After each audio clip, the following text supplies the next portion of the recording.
Maranatha, Tuhan Yesus segera datang. Saya Wanda Dumais dari BIC Sydney, Australia. Saudara yang dikasihi Tuhan, Matius pasal yang ke-22 ayat 36 sampai dengan ayat yang ke-38. Mari kita bacakan ayat ini dan dengarkan bersama-sama. Guru, hukum manakah yang terutama dalam hukum Taurat?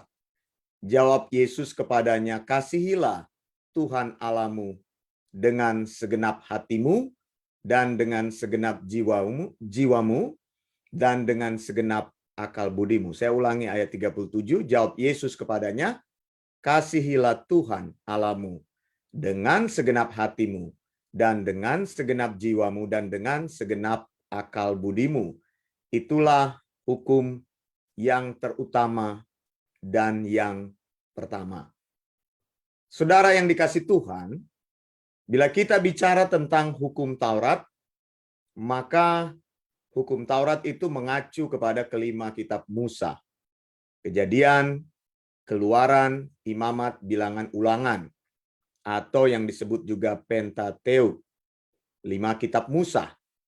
Lalu hukum Taurat juga mengacu kepada keseluruhan Perjanjian Lama.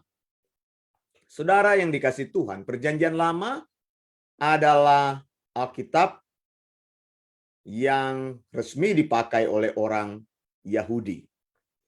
Dan orang Yahudi memahami bahwa Alkitab Perjanjian Lama adalah wahyu tertulis Allah kepada mereka. Kitab Perjanjian Lama berisi Torah, Kitab Perjanjian Lama berisi tulisan nabi-nabi, dan Kitab Perjanjian Lama berisi tulisan-tulisan yang lain atau disebut dengan Tanakh. Kemudian, Kitab Perjanjian Lama ini berkembang menjadi Kitab Perjanjian Baru.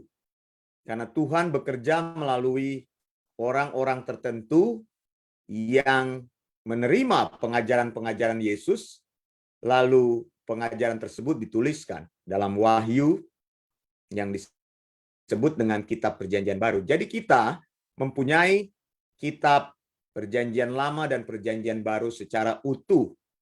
Disebut dengan kitab-kitab kanonik atau kanon Alkitab, yaitu dari Kitab Kejadian sampai Kitab Wahyu. Ada 66 kitab semuanya.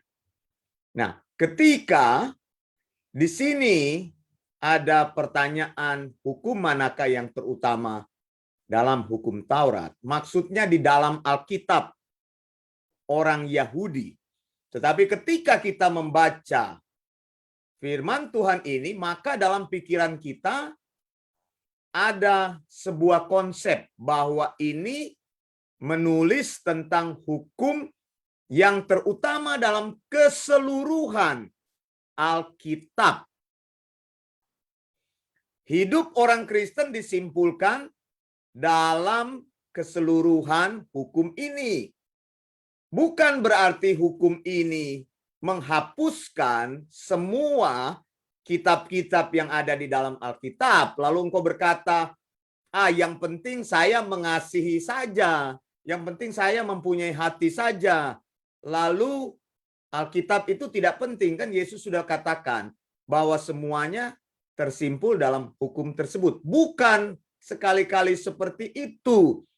Yesus sedang menunjukkan kepada kita bahwa engkau yang menyebut dirimu sebagai orang percaya, atau pada saat dia mengucapkan kata-kata ini kepada orang Yahudi yang menghidupi iman mereka sebagai Yudaisme, Yesus mau katakan bahwa hal yang paling penting dalam hidup ini pertama-tama engkau mencintai Tuhan Allahmu. Bagaimana caranya? Dengan segenap hati, dengan segenap jiwa, dan dengan segenap akal budi. Ini adalah cinta Tuhan yang sempurna, yang lengkap. Karena manusia mempunyai hati, Manusia mempunyai jiwa dan manusia mempunyai otak, akal budi. Jadi tidak boleh dipotong. Saya hanya cinta Tuhan dengan hati. Saya hanya cinta Tuhan dengan jiwa. Saya hanya cinta Tuhan dengan akal budi. Tidak bisa. Bahwa ini bicara tentang manusia batinia, kita yang sesungguhnya, bukan physical appearance. Orang bisa tertipu melihat penampilanmu, melihat kata-katamu yang baik, melihat kesopananmu yang baik, melihat mungkin moralmu yang baik. Tetapi manusia yang sesungguhnya itu adalah manusia yang di dalam batinia, yaitu hatimu, jiwamu, akal budimu, bahkan kekuatanmu, kemampuanmu, itu adalah inner human being gitu.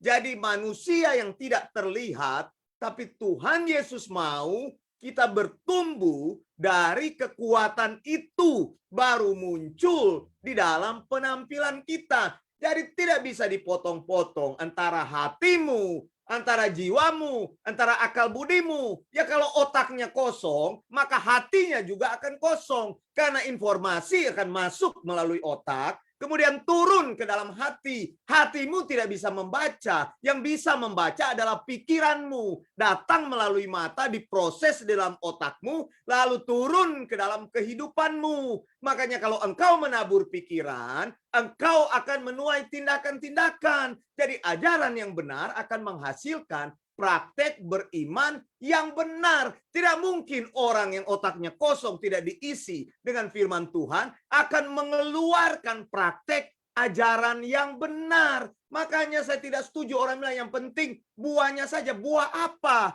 Buah itu adalah pengajaran. Kalau engkau tidak memiliki pengajaran yang sehat dalam hidupmu, maka engkau tidak akan mengeluarkan praktek beriman yang sehat. Saya garansi. Karena otakmu itu adalah dirimu sendiri. Jiwamu itu adalah dirimu sendiri. Hatimu itu adalah dirimu sendiri. Tidak bisa dipisah-pisahkan.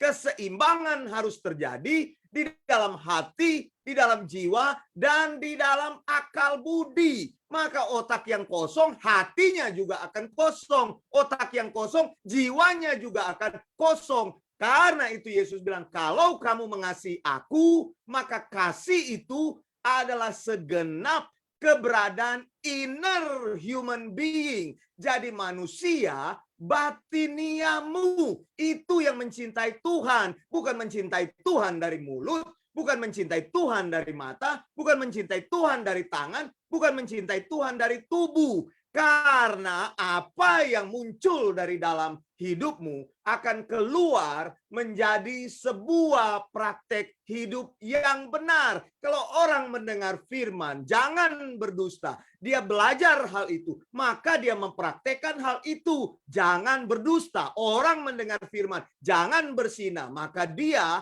akan mendengar dan memahami firman itu, mempraktekkan jangan berzina. Nah, kalau masih bohong, masih berdosa, firman itu tidak masuk di dalam hidupmu, tidak diproses di dalam otakmu, hanya keluar dari telinga kiri dan telinga kanan. Makanya orang yang menolak sound doctrine hidupnya tidak akan benar mempraktekkan firman Tuhan. Alkitab katakan, jauhi dirimu dari pencemaran-pencemaran secara jasmani dan rohani. Engkau menerima firman Tuhan dari informasi-informasi yang diproses dalam otakmu. Pikiranmu akan menerima informasi ajaran sehat. Engkau menabur yang baik dalam pikiranmu, akan menghasilkan tindakan-tindakan yang baik. Apabila praktek berimanmu benar, maka engkau menabur praktek iman yang benar, karaktermu akan bertumbuh. Bila karaktermu akan bertumbuh, setiap hari karakter itu menjadi karakter yang alkitabiah, tujuan hidupmu akan menjadi alkitabiah. Engkau akan berkata dalam hidupmu, saya ingin hidup sesuai dengan kehendak Tuhan. Saya ingin hidup menjadi serupa dengan Kristus. Bertumbuh dari kebenaran yang satu menuju kebenaran yang lain. Bertumbuh dari manusia alkitabiah yang 0% masuk kepada 1%, 10%, kemudian menambahkan terus, membangun sesuatu, membangun kesempurnaan kita, kekudusan kita di dalam takut akan Tuhan. Ini yang namanya adalah menjadi serupa dengan Kristus. Saya Wanda Dumais dari BIC Sydney, Australia. Maranatha, Tuhan Yesus segera datang. SDHM, Sound Doctrine, harga mati. Blessings.